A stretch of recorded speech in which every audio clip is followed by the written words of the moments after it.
saya sebagai moderator bersama Neto Octavia dari mahasiswa SL 53 yang akan memandu acara Maroon Talk malam hari ini.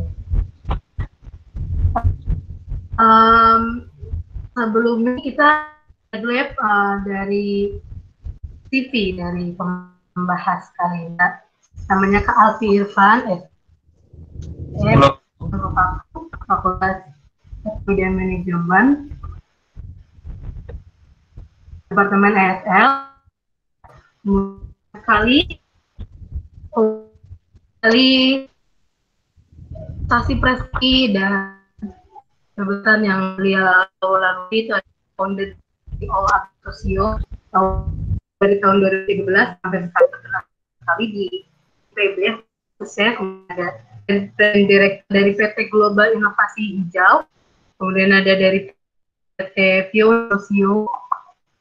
Nah, kemudian banyak sekali dari Pembina tahun 2011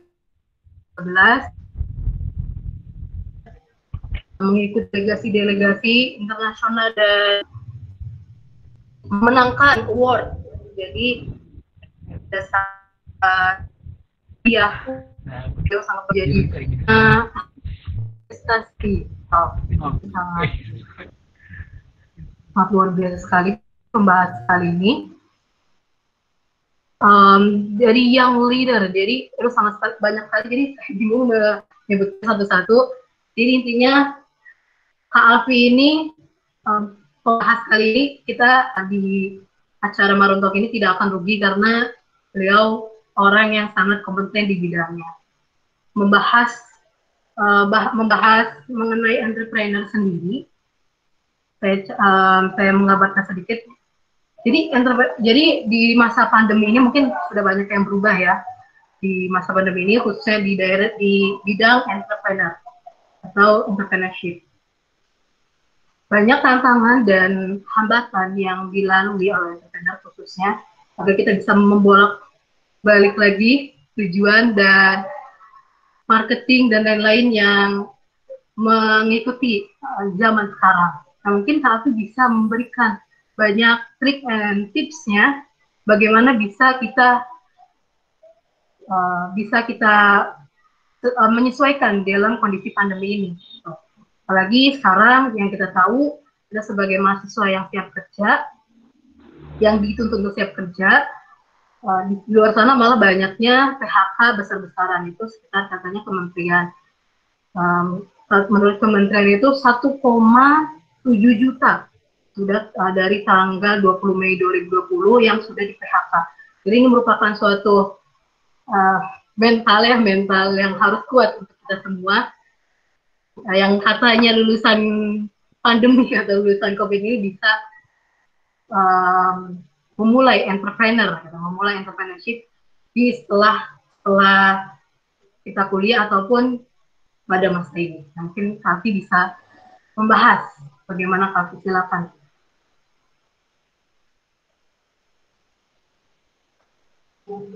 Oke, sip. Cek. Suara saya jelas nggak sebelumnya? Jelas, Kak. Halo? Jelas ya? Oke, alhamdulillah. Saya langsung mulai sekarang berarti ya? Iya, boleh, Kak. Silakan. Oke, baik. Bismillahirrahmanirrahim. Assalamualaikum warahmatullahi wabarakatuh. Selamat malam teman-teman semua. Sebelumnya, terima kasih teman-teman Risa udah mengundang untuk sharing-sharing ya. Sifatnya sharing-sharing aja, karena saya juga masih belajar, teman-teman. Nama saya Alfi, alumni ESL Angkatan 46. Sebelumnya sorry nih gelap karena posisi saat ini lagi di perjalanan menuju rumah ya, dari Banten.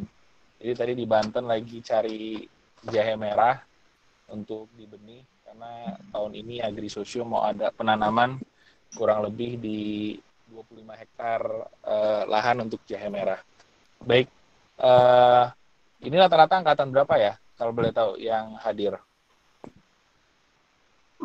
Ada 53, 55, kemudian ada 54.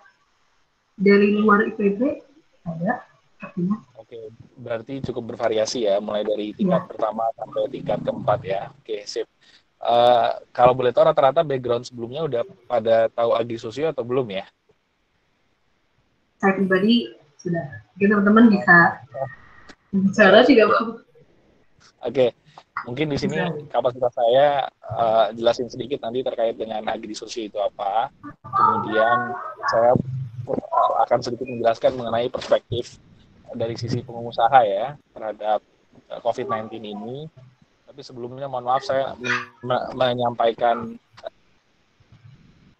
slide yang waktu beberapa waktu lalu saya kebetulan sempat diundang sama teman-teman dari PT Kuku Kujang bersama Prof. Firdaus juga dosen di MIPB untuk mengisi sama berkaitan dengan impact bisnis pertanian di era COVID-19 ini gitu.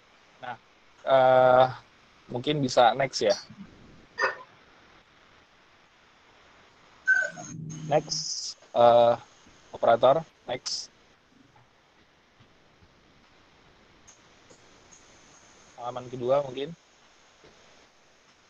bisa cek. Operatornya siapa ya? Dinda, bagaimana Dinda? Oke. Bisa dimasukin ke halaman kedua mungkin di slide berikutnya. Oke, sip. Ini slide berikutnya aja. Slide berikutnya. Oke. Jadi basically Adisosio itu sebuah social enterprise yang bergerak di bidang pertanian. Kita berdiri di tahun 2013, mulai dari produksi olahan rempah-rempah sampai saat ini kita punya 82 produk untuk pasar domestik sama ekspor. Nah, apa aja yang dilakukan sama Agri Sosio diantaranya next slide berikutnya. Kita melakukan R&D, kemudian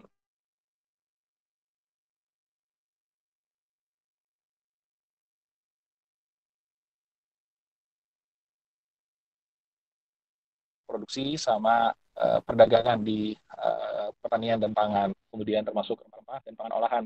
Nah, sebagian besar memang masih berbentuk fresh product karena market yang paling besar di fresh product ya atau produk segar. Tapi di sisi lain kita juga ada produk-produk olahan. Kalau teman-teman mungkin tahu ada Indo Rempah, King Chips dan beberapa produk lainnya.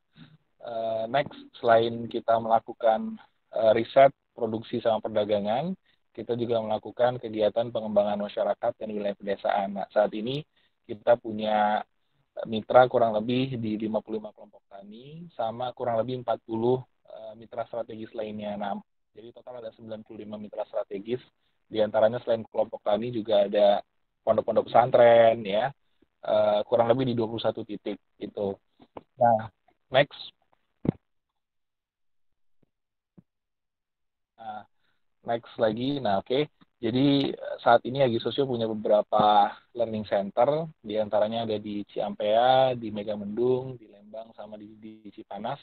Basically di learning center ini fokus kita di tentu R&D. Kalau kita berbicara tentang dunia pertanian, kita berbicara tentang multisektor ya.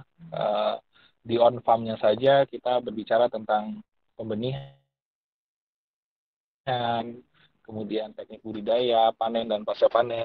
Kalau teman-teman pengen tahu lebih dalam, sebetulnya banyak sekali yang bisa dioptimalkan di Indonesia. Peluangnya begitu besar, baik dari sisi domestik maupun secara global ya. Nah, belum lagi kita berbicara tentang off-farm-nya, pasca panen, kemudian kita berbicara tentang market, dan lain sebagainya. Nah, basically di R&D ini kita fokus bagaimana menciptakan produk yang punya standar mutu baik, yang memiliki kualitas yang sesuai sama kebutuhan pasar. Next.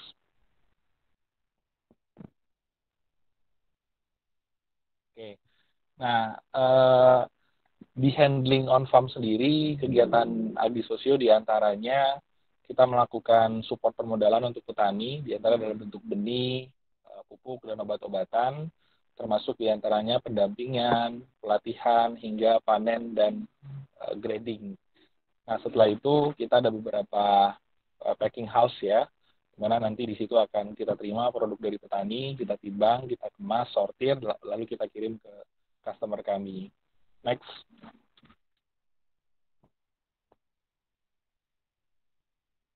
Oke, jadi saya langsung masuk aja ke poin inti ya, apa saja unit bisnis yang terdampak dari COVID-19 ini dari sisi agri sosio. Next, nah ini diantaranya yang terdampak adalah unit bisnis ekspor. Jadi agri sosio itu punya beberapa perusahaan teman-teman semua. Ada berbentuk PT, ada berbentuk yayasan. Kita punya kurang lebih 7 unit bisnis.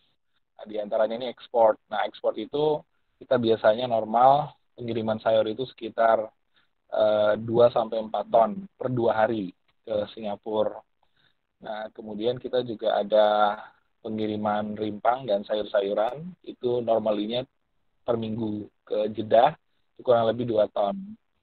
Nah, kondisi saat ini tuh stop 100%, jadi kurang lebih sudah 6, mungkin menuju ke 8 minggu kita stop ekspor, dan rencana kita akan mulai lagi mungkin di bulan Agustus atau bulan September untuk ekspor ini. Next. Kemudian selain ekspor juga ada unit bisnis supply Horeca. Jadi kalau teman-teman tahu, salah satu segmen market agri sosio itu ada hotel, restoran, catering, ya. Nah, di antaranya kita punya 17 mitra sebelumnya yang memang repeat order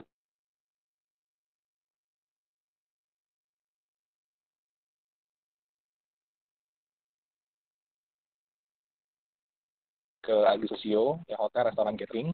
Nah, potensinya sangat besar sebetulnya di Horeca ini, cuman ke diskusi. Next. Hello, next. Ya, jadi unit bisnis berikutnya yang terdampak di agri sosio, kita punya unit bisnis namanya AgriFresh, jadi bentuknya outlet. Kita punya 3 cabang, ada di Jakarta, satu di daerah Ciputra Road Kuningan, kalau teman-teman tahu, satu di MT Haryono, sama satu di Juanda. Nah, karena bentuknya outlet, jadi outletnya itu suplai buah-buahan, jus, dan lain sebagainya. Nah, karena perkantoran pada tutup, jadi otomatis ini juga tutup gitu. Next.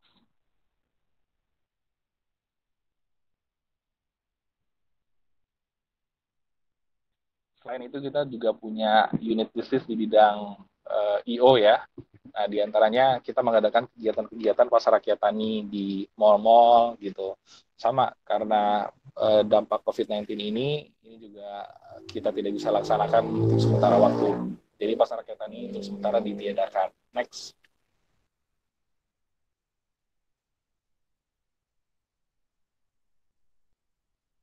Itu beberapa unit bisnis yang memang mengalami penurunan dampak COVID-19. Tapi di sisi lain, karena di Sosio punya beberapa unit bisnis, ada juga unit bisnis yang mengalami peningkatan cukup signifikan.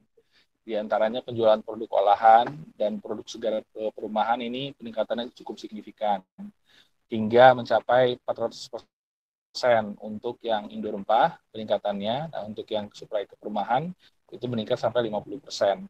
Next.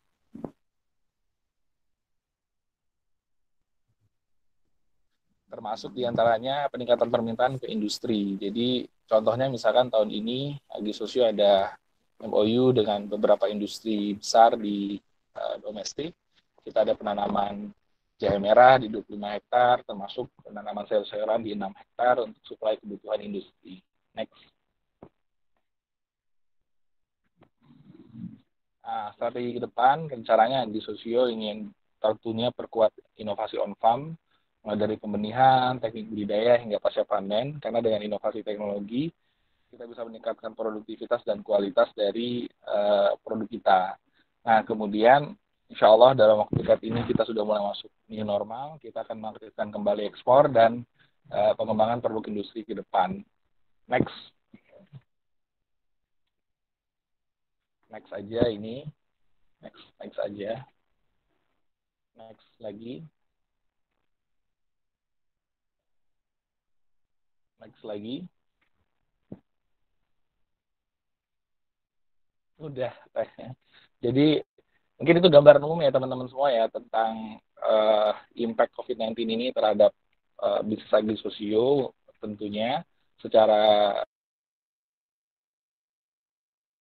khusus ya. Tapi secara umum kalau saya lihat COVID-19 ini pasti akan berdampak ke berbagai sektor, tapi di sisi lain dari setiap tantangan ini pasti ada peluang-peluang baru.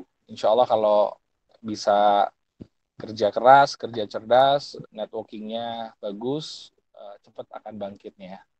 Mungkin dari saya itu aja. Kalau ada teman-teman yang ingin diskusi, mungkin kita bisa bicarakan lebih dalam gitu. Thank you. Saya kembalikan ke moderator.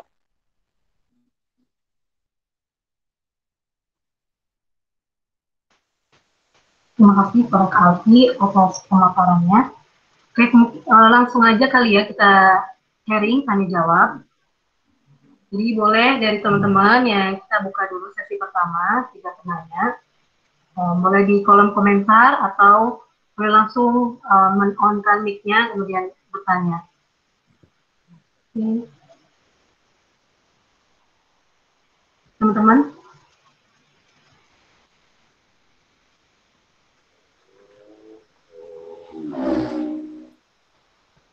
Oke, ada nggak yang bertanya?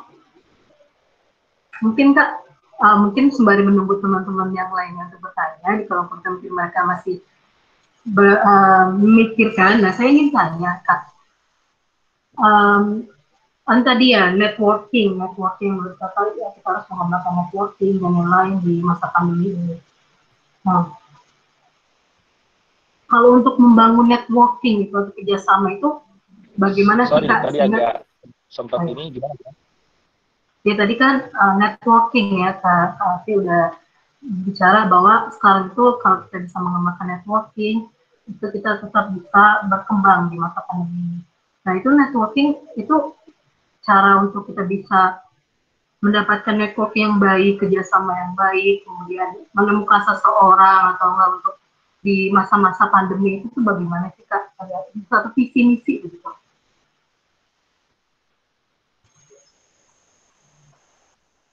Oke, salah satu contoh yang sederhana adalah bertanya ketika lagi ada webinar. Jadi kalau seandainya lagi ada webinar, kita diem aja, bingung mau ngapain gitu. Itu sulit sekali kita untuk menjaring networking. Tapi secara umum kalau kita berbicara tentang how to build networking yang bagus, udah banyak ya cara-caranya. Kita bisa ikut forum-forum, organisasi-organisasi, itu banyak sekali yang bisa kita dapatkan, termasuk ikut-ikut inkubasi-inkubasi bisnis. Sekarang ada banyak platform pemerintah maupun non-pemerintah, terus ikut kompetisi dan lain sebagainya, termasuk diantaranya seminar-seminar, termasuk jejaring-jejaring sosial. Jadi menurut saya sekarang networking cukup mudah untuk kita menjalin networking. Justru yang cukup sulit adalah bagaimana cara kita memanfaatkan networking tersebut. Sebagai contoh, kita misalkan sebagai mahasiswa, sudah sejauh mana sih kita mengeksplor potensi kita dengan dosen-dosen yang ada di departemen, ataupun ada di fakultas, ataupun ada di IPB, karena peluang untuk melakukan aktivitas-aktivitas baik yang berkaitan dengan pendidikan, kewirausahaan itu sangat terbuka lebar di kampus gitu, termasuk bidang-bidang yang lainnya. Sebenarnya kalau menurut saya tergantung ke pribadi masing-masing dari teman-teman ya. Dulu saya ketika kuliah, saya buat perencanaan life plan yang jelas tentang apa saja yang mau saya capai, kemudian ya saya jalani gitu. Insya Allah kalau ada kemauan yang kuat, insya Allah Allah akan kasih jalan. Jadi kalau menurut saya balik lagi ke teman-teman semua. Terima kasih Kak. Nah ini ada pertanyaan dari Abi Fatur. Kak izin bertanya. Tadi kan Agri itu mulai dari on-farm hingga on. Nah, untuk di on-farm sendiri, apakah kita bisa ikut belajar khusus Kak, mulai dari pembenihan hingga Oke, sip. Tahun 2000. Sorry. Tadi saya salah nangkep. Oke, oke. On farm ya. Hmm.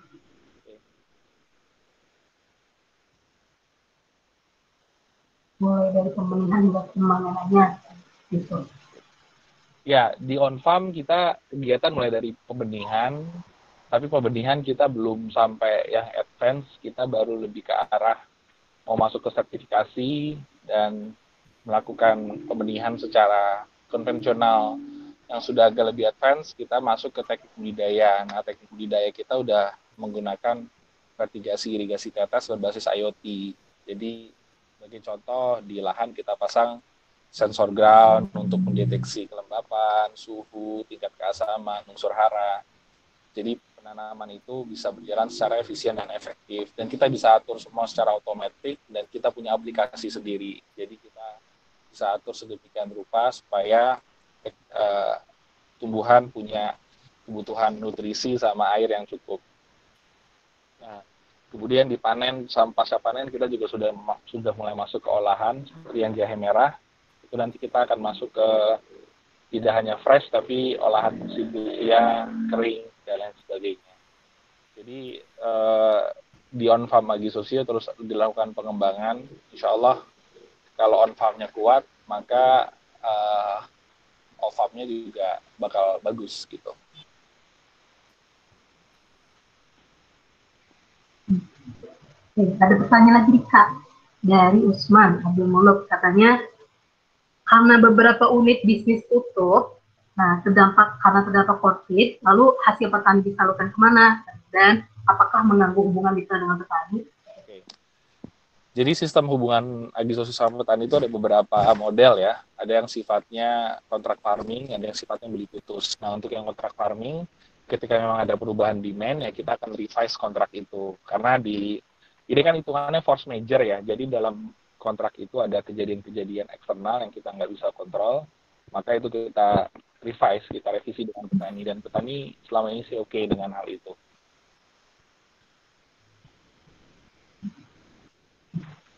Jadi jawabannya ya untuk Usman. Kemudian ada lagi satu lagi pertanyaannya. Izin bertanya dari Sani Ditya Kurnia, katanya di saat belajar online di rumah seperti ini, jujur saya merasa jenuh dan ingin melakukan sesuatu di luar kegiatan akademik. Khususnya saya pengen memulai usaha pertanian yang kebetulan di daerah saya itu banyak sekali lahan pertaniannya. Nah, adakah saran dari Kak Ovi untuk memulainya itu dari mana atau bagaimana ya Kak? Terima kasih. Oke, sip. Uh, Kalau saran saya mulainya yang pertama dari saya nggak saranin di on farm, tapi saya coba sarankan untuk kita mulai di trading. Artinya kita lihat baca kebutuhan market itu apa, kemudian kita lihat potensi daerah kita apa ya, kita bantu jual. Mudah-mudahan dari situ kita minim resiko modal, minim resiko gagal panen, tapi kita bisa dapat market. Karena itu sih saran saya. Kedepannya mungkin ketika ingin saya sharing lebih lanjut, saya terbuka kalau teman-teman yang punya daerah yang bisa mungkin kita kerjasamakan, tapi nanti kita akan review dulu tentang potensi, termasuk karakter, komitmen, dan kompetensi yang ada di masyarakat di sana, gitu, khususnya petani. Oke, sudah sesi pertama, mungkin ini banyak sekali pertanyaan, ada dua lagi. Mungkin karena masih ada waktu, jadi kita lanjut lagi nih Kak. Dari ada Eka Putri Cahya Ramadanti, katanya, sebelum membangun agrososio ini, apakah sebelumnya kakak pernah berbisnis yang lain Kak? Lalu kesulitan apa yang pernah kakak alami saat ini? Saat membangun agrososio ini Kak? Apakah pernah sebelumnya?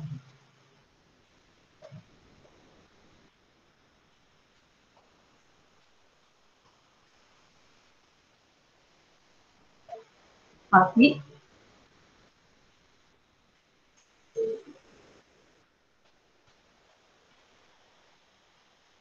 mungkin di kontak ini mikrofonnya.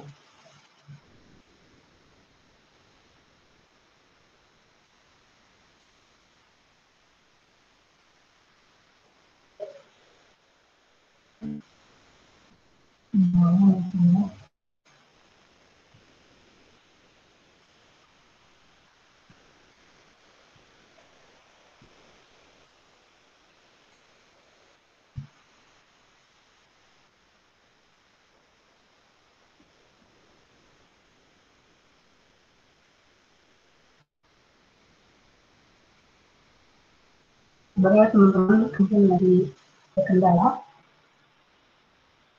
di koneksi.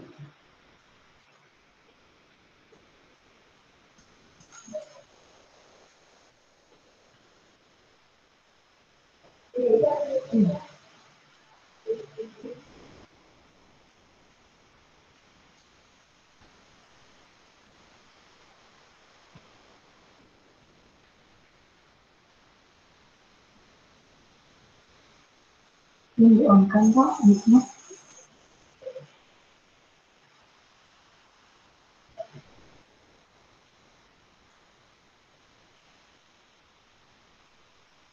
Oke, dan dikontak ke Alvina. Dan kalian yang ingin bertanya boleh langsung tulis di kolom komentar.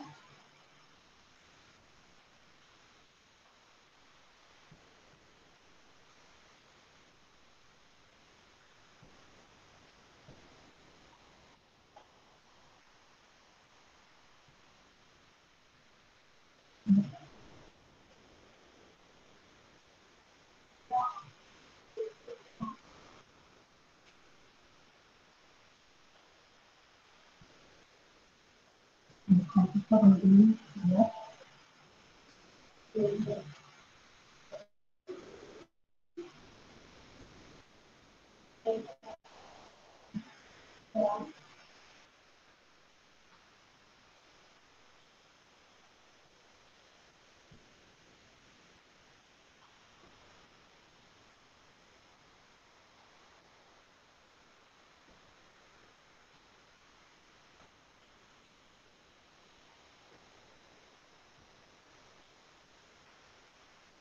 Jadi boleh teman-teman yang bertanya di kolom komentarnya.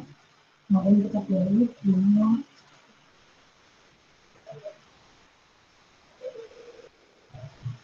hari ini tentang mewakili tentang saya.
Ini ada pertanyaan.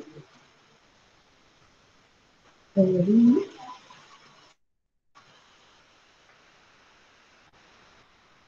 ini menurut saya ini sangat mendapat kita sekali dari Ilham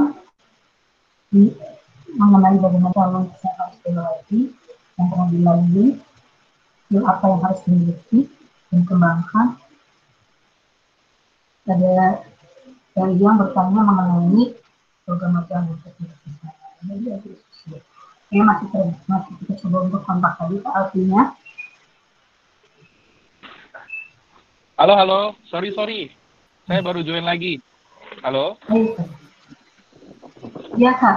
Ya, sorry banget. Tadi ada telepon yang masuk cukup penting. Iya.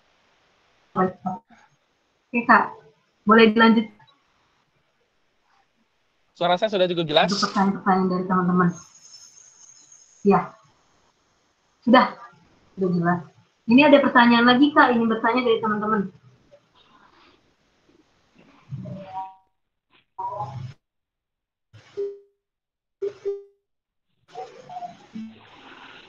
Mbak,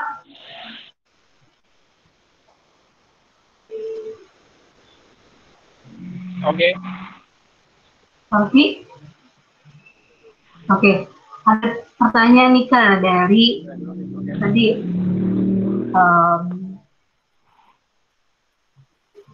tadi untuk yang dari Sani Ditya Kurnia katanya di saat belajar online di Halo rumah ya, suara saya jelas? sendiri dia merasa Ya, ya halo. suara saya jelas. Halo,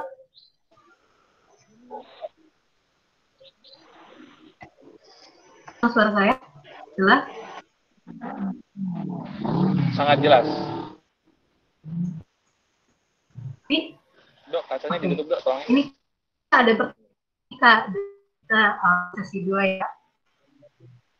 Jadi ini ada pertanyaan kata dari Fani ya, melanjutkan tadi katanya uh, yang sedang lalui Ya Allah, itu tumpah.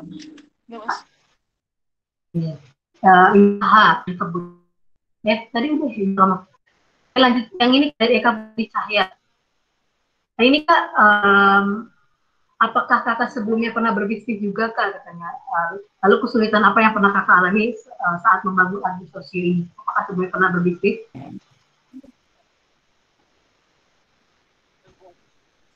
Oke. Hmm. Sebelum diri Agri Sosio pernah berbisnis mungkin tahun 2009-2010 ya. Awalnya itu di trading. Jadi karena saya waktu itu semester 3 sempat kerja di sebuah perusahaan di Jakarta namanya PT Bina Insan Negeri. Jadi perusahaan ini menganalisis harga-harga komoditas pokok pangan di seluruh Indonesia. Jadi sebagai contoh misalkan harga cabai, harga beras dan sebagainya, dari Aceh sampai Papua. Nah, 6 bulan bekerja, saya ngeliat peluang bisnisnya apa? Perbedaan harga. Contohnya harga cabai di Banyuwangi katakanlah 9.000, nah di Jakarta harganya 19.000, kan beda, gapnya cukup jauh ya. Padahal kalau kita lihat dari sisi logistik cost sama transportasi mungkin per kilogram hanya keluar 1.000-2.000 aja gitu. Nah jadi bisnis pertama saya trading. Saya kerjasama sama petani-petani di daerah Bumi Ayu, Jawa Tengah. Saya salurkan waktu itu ke pasar induk Kramat Jati sama pasar induk Tanah Tinggi Tangerang. Waktu itu saya ngambil untung kurang lebih 200 sampai 300 rupiah per kilogram sekali pengiriman. Itu minimal 7 ton minimal, dan itu tiap hari pengirimannya. Karena kalau lagi oversupply kita bisa 10 ton sampai 15 ton satu kali kirim. Nah, artinya kalau seandainya asumsi satu hari 7 ton, saya mungkin dapat untung bersih sekitar 1,4 jutaan per hari ya. Jadi per bulan lumayan itu keuntungannya sekitar 40 juta sampai 60 juta keuntungan bersih. Nah, dan itu posisi di semester 3. Nah, bulan pertama sampai bulan ke-7 waktu itu berjalan dengan normal. Tapi di bulan ke-8 saya baru memahami sistem di tata niaga pertanian itu ternyata cukup kompleks. Ternyata ada pemain-pemain besar di pasar induk yang saya tidak perhitungkan. Nah, jadi yang tadinya perkiraan saya untung 200 sampai 300, ternyata saya bisa rugi sampai 2.500. Kenapa? Karena katakanlah saya sudah deal sama lapak intinya harga 9.000. Ternyata harganya turun menjadi 5.000, 6.000, karena tadi ada pemain-pemain besar yang ketika ada pemain baru datang mereka cenderung nggak suka karena mereka memiliki kekuatan modal, kekuatan stok dan lain sebagainya. Akhirnya saya cenderung saat itu rugi ya. Jadi kalau ambil asumsi 10 ton aja pengiriman, saya rugi 2.500 per kilogramnya, artinya eh, apa namanya per satu hari itu bisa rugi sampai 25 juta. Karena 1 bulan saya nggak kuat modal, akhirnya saya mundur gitu. Eh, saya melihat bahwa saya sempat diskusi sih sama stakeholder karena waktu itu kita joinan bisnis sama mantan bos saya yang saya kerja di perusahaan sebelumnya. Kita joinan bisnis, modalnya dari beliau, eksekusinya saya. Karena satu dua hal kita nggak bisa injek modal lagi, akhirnya kita uh, off kan. Nah dari situ saya ingin tahu lebih dalam tantangan-tantangan yang dihadapi oleh dunia pertanian ya. Ternyata cukup kompleks saat saya riset di tahun 2013 itu. Nah ini yang menjadi landasan berdirinya Sosio. Jadi kalau secara umum tantangan bidang pertanian itu ya ada di bidang sosial, ekonomi, pendidikan, teknologi dan lingkungan. Nah, jadi bagi Sosio ya uh, mencoba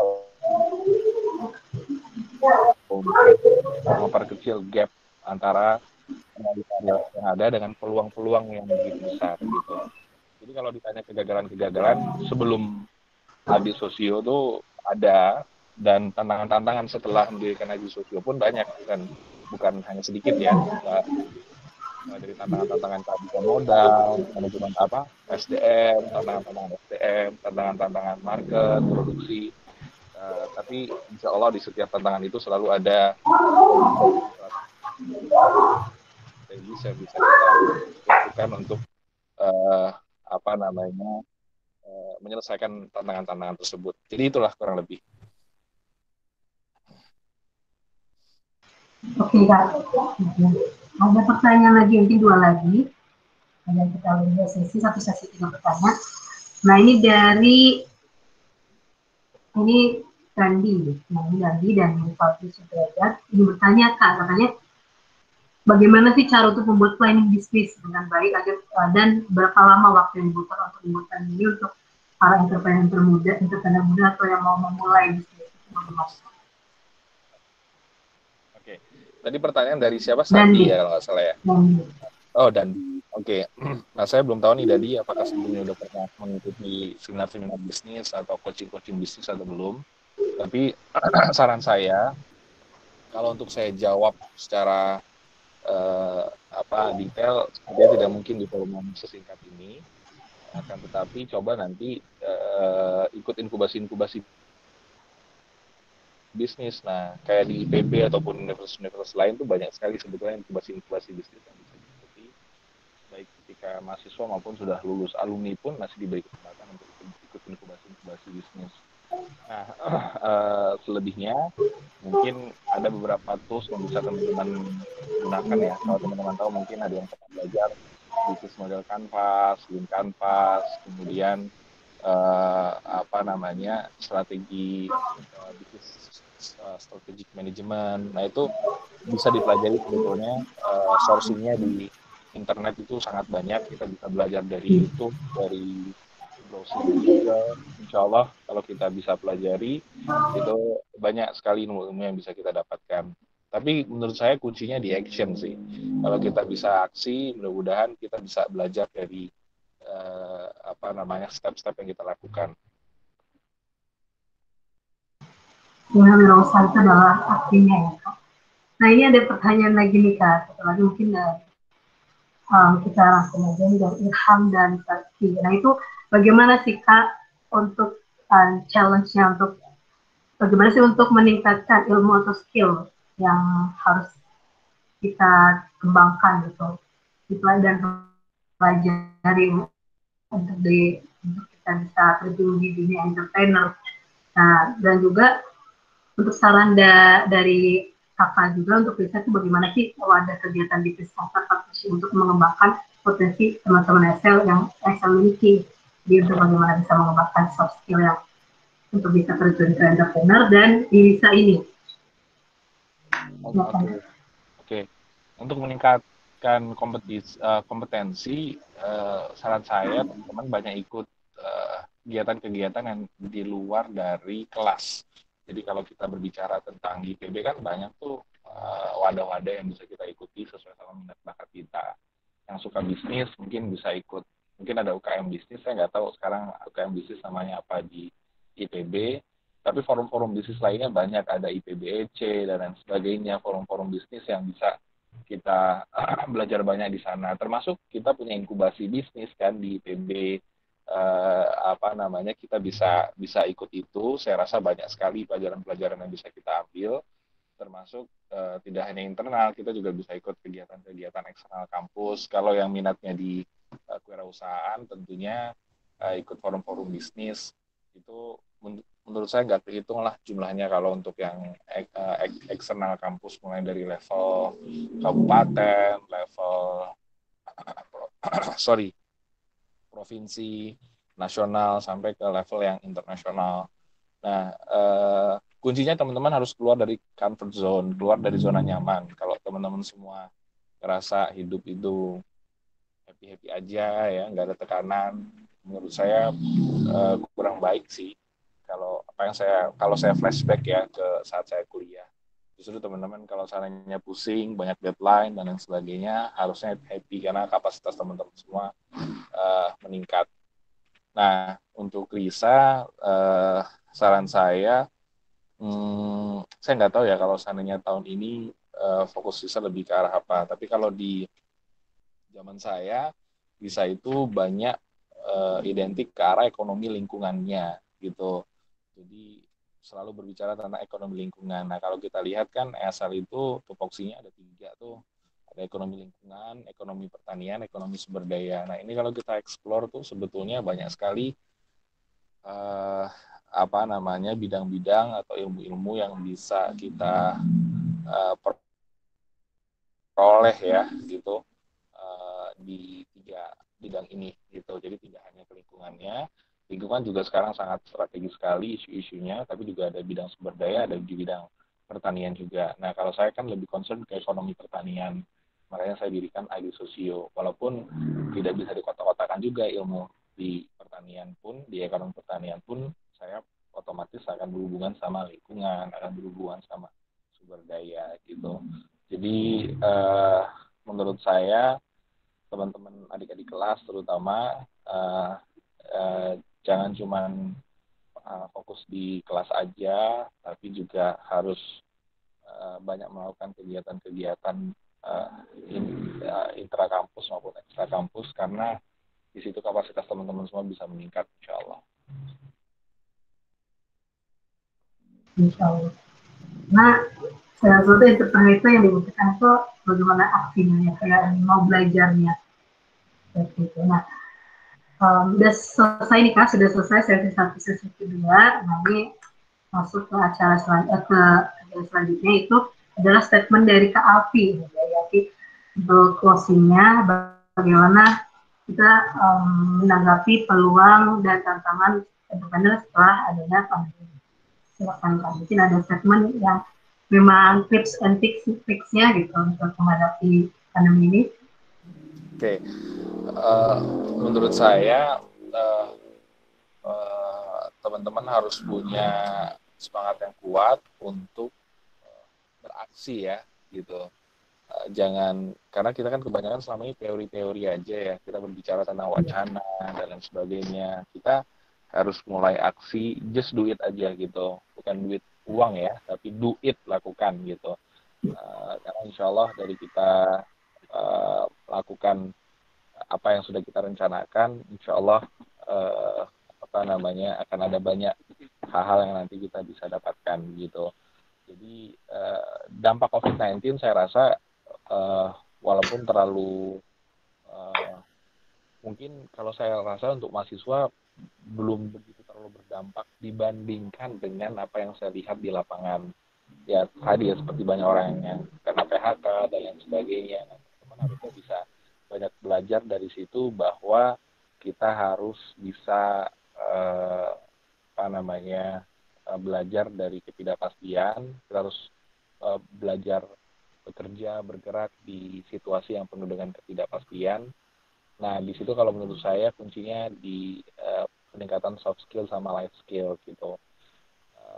Bisa jadi kita akan menghadapi hal yang mungkin tidak terduga lagi di masa yang akan datang. Teman-teman masih muda, teman-teman bisa belajar dari kondisi apa yang ada sekarang.